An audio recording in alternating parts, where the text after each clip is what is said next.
Thank you for joining us. You're listening to the Write Project podcast and radio program.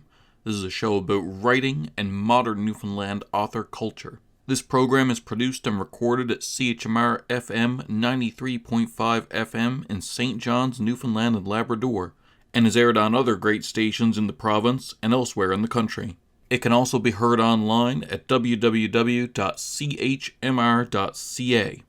I'm your host, Matthew LeDrew, author of the Coral Beach Case Files series and founder at Engine Book. Let's see what we have today. Thank you for joining us for a special episode of the Write Project podcast. We are joined by author J.R.H. Lawless. He is the author of the recent book Always Greener, the first book in the General Buzz duology. From what I understand, there will be two of them. It's been getting rave reviews from the likes of James Dashner, the author of The Maze Runner, from Forward Reviews, from Kirkus Reviews. I've read it myself. It's wonderful, and it's it's kind of a reality show where someone wins a lifetime of riches if they've lived the worst life up until that point, just to prove how bad they've got it. So it becomes a kind of a play on performative poverty in a strange way. It's a very, very cool book, very satirical, very in the vein of like Douglas Adams and Terry Pratchett and that kind of thing. Thank you for coming on, JRH, and this wonderful book. Thank you for penning it.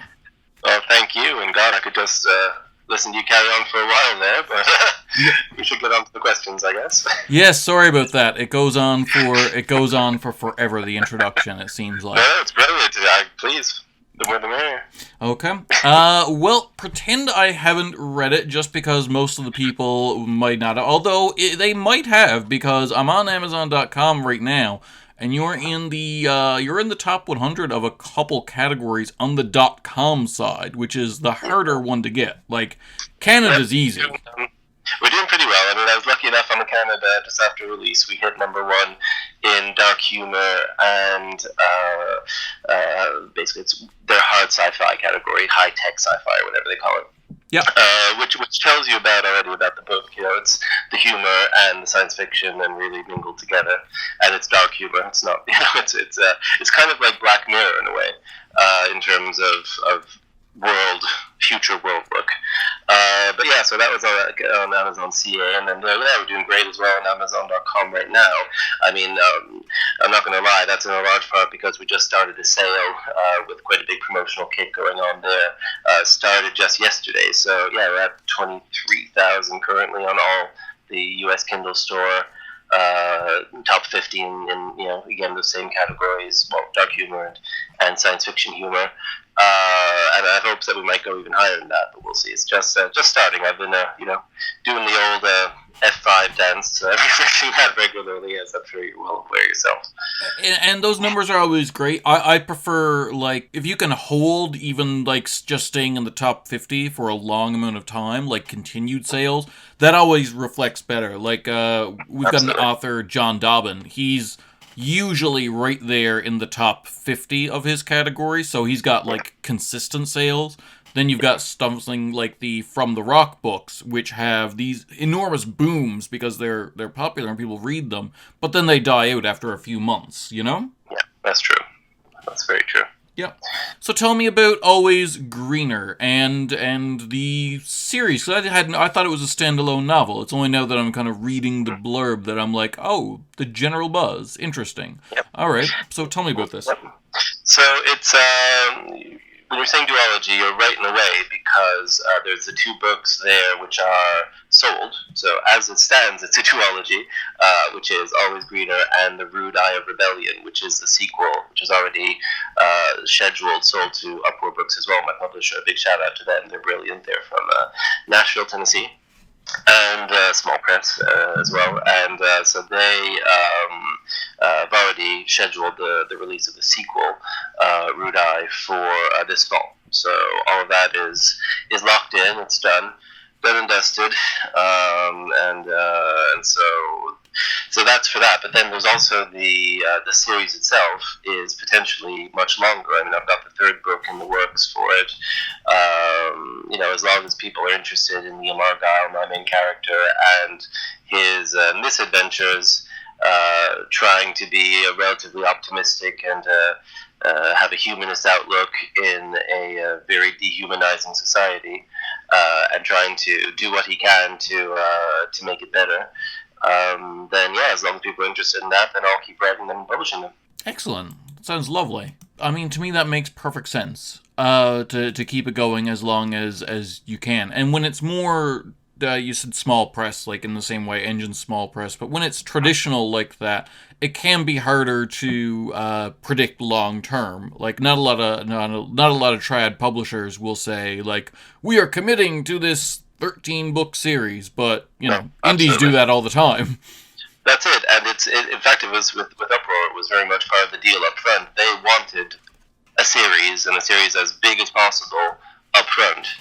You don't get that, and it's true. In the big traditional publishers, you don't get the same really level of support that serious traditional, small traditional presses like Engine, like Uproar Books, are able to bring that commitment. So the very professional, full service. Publishing experience, everything that you get from a traditional publisher, but at the same time, a very individual outlook and a real symbiosis, if that's not too big a word, with the author. It's really fantastic, in my experience. Yeah, no, absolutely. So what were some of the, I'll say inspirations behind this? Because I see a lot of it, to me, like you're saying Black Mirror, and that would be the topical reference for sure. To me, it's obviously Twilight Zone. I'm a huge Twilight Zone junkie. It reminds me of the good, thought-provoking episodes of the Twilight Zone, but also like the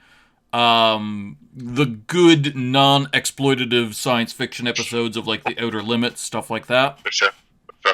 I mean, I also have some of the cheesy ones as well in there in terms of references. So I cover the whole gamut. But definitely those are the references. It was interesting how the book came about because I was living with my wife in the UK at the time in this little village not too far from the Welsh border. And with this 12th century crumbling abbey just down the road, a black and white cottage, the whole shebang. And I was commuting from there. Our second daughter had just been born, so I was working at home half the time, trying to write, while she was asleep in the pram and sort of rocking her to sleep and so on, and then also commuting to Paris to the French National Assembly, where the French Parliament, where I was working with the French MP at the time. And so, really weird experience, right? So in England, I was completely immersed and really discovering through my wife in a large part, and then definitely, her influence is massive throughout all this as well, clearly. Discovering Terry Pratchett and Douglas Adams and all of that and everything that goes with it. And then, in the workplace at French National Assembly, seeing how things, the institutions, how they work or how they don't work, and all the personalities that go along with it. And so it's really the synthesis of those two things which brought about the world of Always Greener, where I just felt this need to talk about where we are, because Always Greener, even though it's 50 years in the future, really it's not that much in the future. I mean, the technology is advanced, but the world state is very much a slight progression of where we are today. It's very much the same thing, and with a complete sort of lack of disregard for the individual and the individual's rights, and complete takeover of decision power away from any sort of public control and directly just given into the hands of private bodies and corporations. So that taking that to its sort of logical end, and that's where I want to start the General Buzz series, is Always Greener, it's taking that current situation to its logical end, where everybody's a victim. And because everybody's a victim, and then there's this need for entertainment to maintain control and maintain the peace over a population that no longer has any direct say in the affairs that that concerns it directly, then the need to constantly have the system renew this entertainment to the point where it ends up feeding on itself. And that's what Always Greener is in the show.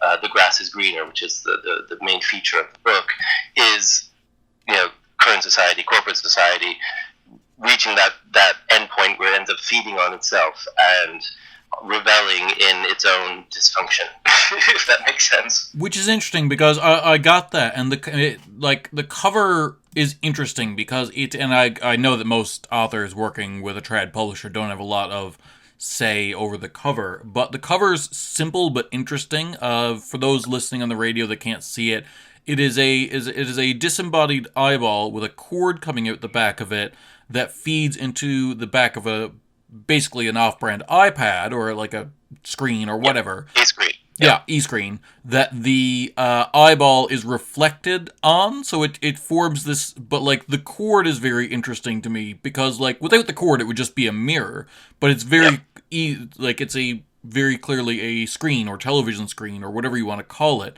So to me it's this feedback loop of like, I am watching myself.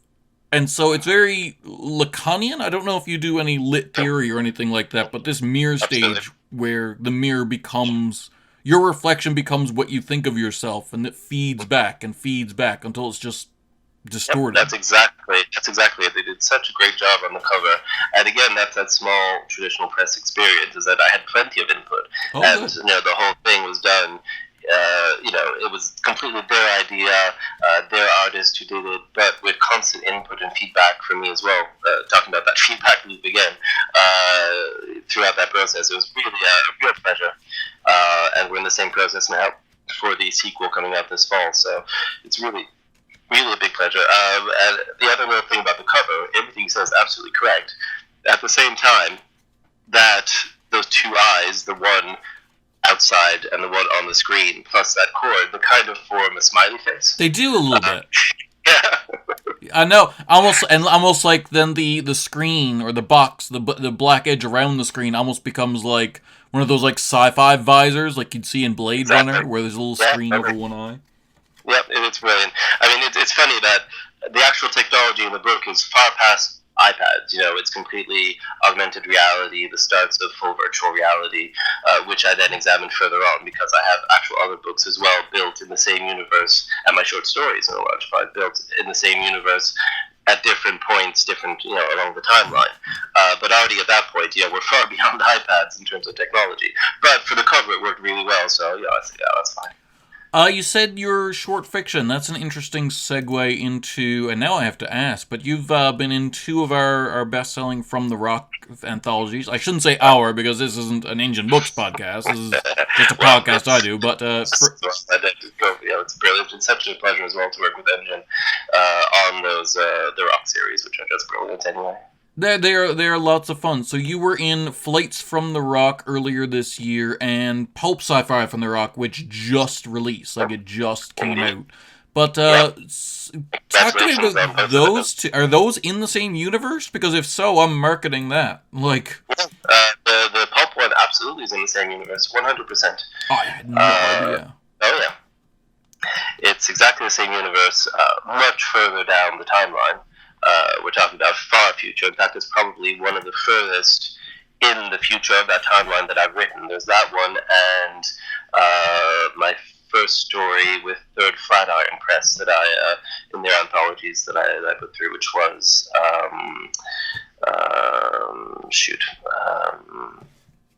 Spacism is Still With Us. That was the title of that one. But so those two are the furthest from, but in the same universe. So the universe starts with Always Greener, and actually this middle grade book that I'm just in revisions on currently, also in the same universe. Those are the start of the general buzz universe, if you want to call it that. But yeah, the books. I have a space lawyer manuscript as well, so a space science fiction legal thriller, which is set about 200 years down the timeline, and that's hopefully the beginning of a series as well. And then all the short stories, which are set over, call it 2,000, 3,000 years. Wow. That's incredible. I love what you said a moment ago about, like, you took this idea to its logical conclusion, and that's where you started. That's really the best science fiction to me. Like, that's the ones where it's like, take it to its conclusion and then start from there. Like, how far can tech go? To take where we are to its conclusion and then say, how can we fix it? Yep. Or what does that entail? What are the ramifications on society? Yeah, absolutely. Yeah. I think that a lot of non-science fiction readers and writers, like people who aren't exposed to a lot of it, that's what they don't kind of get. That it's really like almost pure distilled ideas. Like, characters are great, and there are great characters in this book, but there is a lot, like Arthur C. Clarke. There's a lot of great science fiction out there that is just about exploring ideas in a thought-provoking way. Or where the world is your character, but there's no, embodied characters, Yeah. In Rendezvous with Rama, very literally. Have you ever read that? Oh my god, yes, of course. That is a trip of a book. Like, I love explaining that to people who don't read genre, and I'm like, and I'm always like, okay, so here's the premise. There's it's really the character. It's the world ship, but it is it's amazing. Yeah, it's just scientists that go and explore world, and they're like, oh, and they meet like an antagonistic force. Oh no. No. Oh well, they argue with each other, and like man against man ends up being the real enemy. Oh no, they barely interact, and when they do, they're very professional. Yep, that's not the point. Yeah, no, not the point at all. And people are just like, and as someone who writes a lot of like dramas and crime thrillers, I remember reading it and being like there was that scene early on where two of the scientists had previously been married, and that was all that you heard. Like, at no point does that come up, but I was like, oh, this is gonna come up, and this is gonna be a source of good drama and stuff like that. No, it never comes up again. And I'm just like, I love the book, but I was lamenting all the opportunities. It's almost like Clarke just like teases you with it. Like, you want some of this? No, that's not what it's about, idiot. That's a statement in itself, and that's a literary effect in itself, isn't it? So, I really enjoyed it. And Clarke in general. I mean, because he obviously knows how to do, in so many other books, the expectations that you have. It's not like he doesn't do that. But then when authors who have nothing to prove then go and completely just flout the rules, that itself is always interesting. Sometimes it works, sometimes it doesn't, but it's always interesting. Yeah, exactly. Yep. Excellent. One thing to play with actually in Always Greener, within the book itself, I try to completely stick to expectations in terms of structure. But where I've been a bit experimental, as you've probably seen, is with the footnotes, and it's particularly footnotes from an etymology point of view, where I try to just take, while I was writing, it's a bit of a challenge I set myself, but to take some of the more interesting words that I found myself using just when I was writing, and say, oh, wait a sec, that's an interesting word. I'm pretty sure, because I studied Latin, I've studied ancient languages and so on, so I have a general idea, but then to say, that I just want to make a note there, and I want to go into that in detail to see exactly where that word comes from, and not just from a linguistic point of view, but then to also say, well, the sort of seek, and that's the meaning of etymology itself, is the true meaning.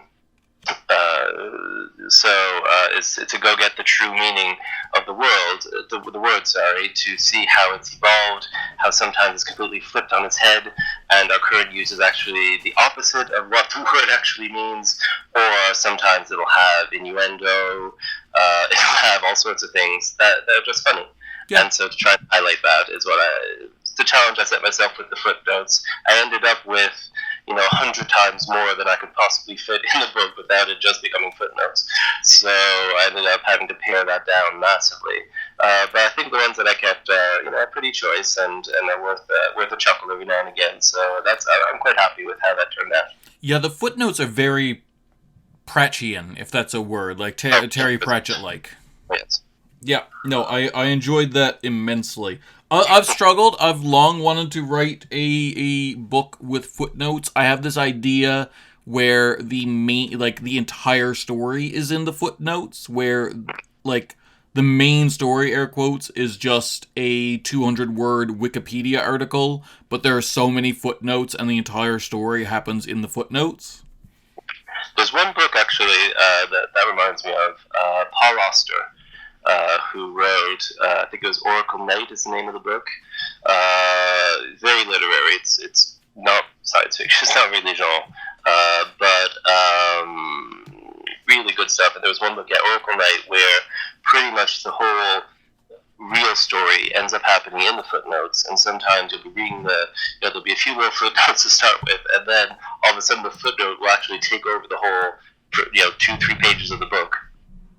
And the story itself is completely sort of self-referential from an author point of view. It's about somebody writing a story about a story, that sort of thing, mise en abîme sort of thing, and then the footnotes on top of that. So if you haven't read that one, that could be something interesting with regards to what you were just saying there.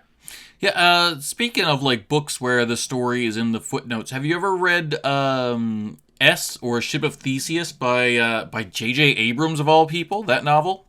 I have not. J.J. Abrams. J.J. the movie director. So Yeah. this is a bizarre novel. It's written by two people, J.J. Abrams and Doug Dorst, and basically there's the main novel. You can't torrent this book, or even I can't imagine there being a good ebook for it. Like, you have to get the hardcover because it comes with stuff like postcards and scraps of paper and leaves. It comes with stuff in it, like in specific pages. Almost like an alternate reality game book sort of thing. Very much, which is a very J.J. Abrams thing to do. But basically, the main text of the novel is a standard, like, thriller that you would leave in a airport. You'd read it when you're on the plane and then leave it, and then someone else would pick it up and read it while they're waiting for their plane, and you know what I mean? One of those books. And funnily enough, that is the plot of the novel, because the main thrust of the novel is that two people are flying back and forth and having a dialogue in the margins of the book. That's incredible. So one scribbling in red pen and one scribbling in blue pen, and you get to see them argue and talk about things and, like, uncover a mystery, and then they'll leave things for each other in the pages. So you have to, the things that come with the book, you have to leave them where they are. So you have, like, one will write another one a postcard, so you'll have to, like, get the postcard at the right time. Jeez. And I've never heard of that author, Doug Dorst, before, and I'm totally convinced that this is just some paperback author like me or you who, like, wrote a novel that was destined for obscurity, and then J.J. Abrams came along and said, how would you like me to scribble in the margins of your book and turn you into a bestseller?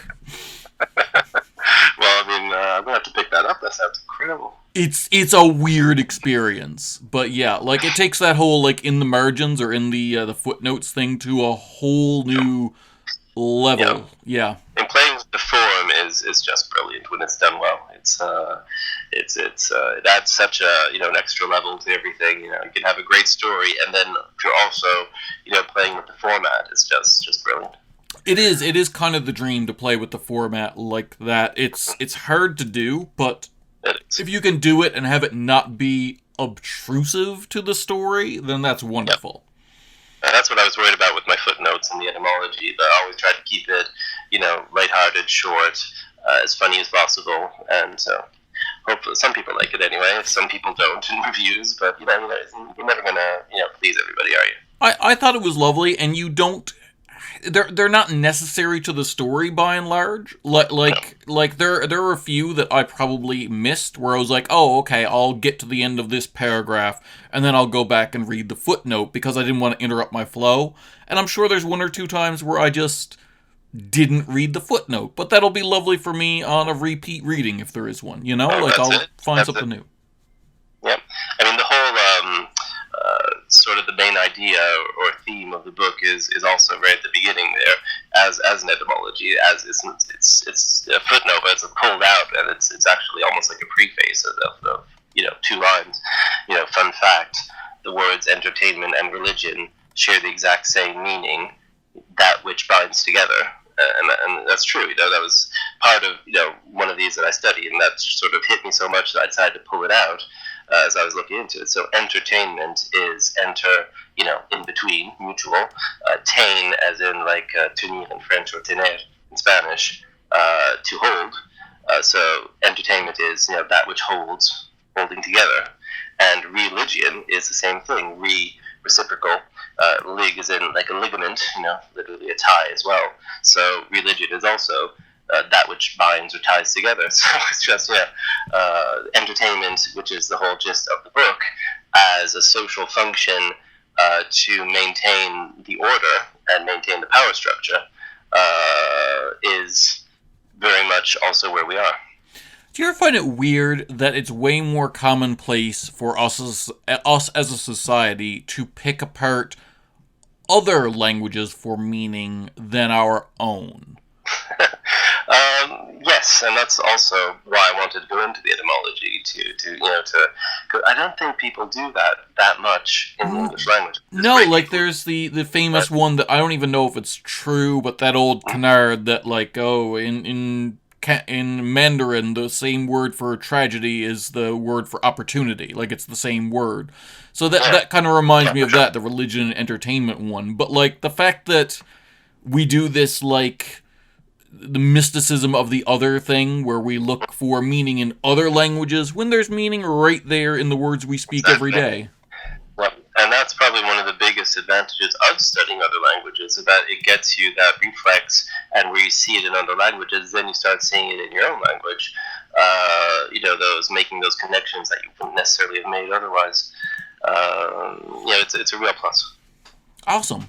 Excellent. What are common traps out there for aspiring writers? Pitfalls or cognitive things they get into, however you want to interpret it, but, traps for people who are looking to get into writing. Well, there's so many. Where to start? First trap is imposter syndrome, is thinking that, can't possibly do it, or, if only I had the time. 5 minutes is enough time. 5 minutes every 3-4 days can be enough time. It'll just take longer to get anywhere, but it's time. 500 words for a professional author can be a good day some days. There's absolutely first thing is to get over this misconception that you have to just be sinking so much time, be sacrificing, and be the sort of miserable artist suffering in poverty. No, it's not what it's about. It's about finding time. You can always find time, just like exercising in a way, I guess. Although I'm probably better at my writing than exercising. It's very much feasible for anybody. Anybody can do it, and every single writer out there is convinced that somebody I was mentoring in the SIFWA mentoring program just recently told me that he felt like he'd stolen a writer's suit. Well, everybody, the secret is every writer is wearing a stolen writer's suit, and that's how it works. So that's really the first big pitfall. After that, I would say once you actually get into it, you do something brilliant. Sending things out before they're fully cooked is definitely a major trap, but at the same time, you don't necessarily know how to cook it. So it's a bit of a catch-22. But luckily, there are plenty of resources out there today. I know I wouldn't be where I am now, which is only the beginning of a career, but it's something. As an agented author, if I didn't have that support, if I didn't go seek out the information, go seek out the community. Well, J.R.H., thank you so much for coming on the show. To everyone listening, please check out Always Greener. It is on sale now on Amazon and wherever better books are sold. And you'd be helping out this wonderful Canadian author, a wonderful science fiction author, and an indie press at all at the same time, a small press. Thank you very much for having me. No problem, thank you. All right, well, thanks for coming on again. For all of you, we'll be here again next week at 4:30 Newfoundland time or online at chmr.ca. Please tune in and we'll talk more about writing culture in Newfoundland.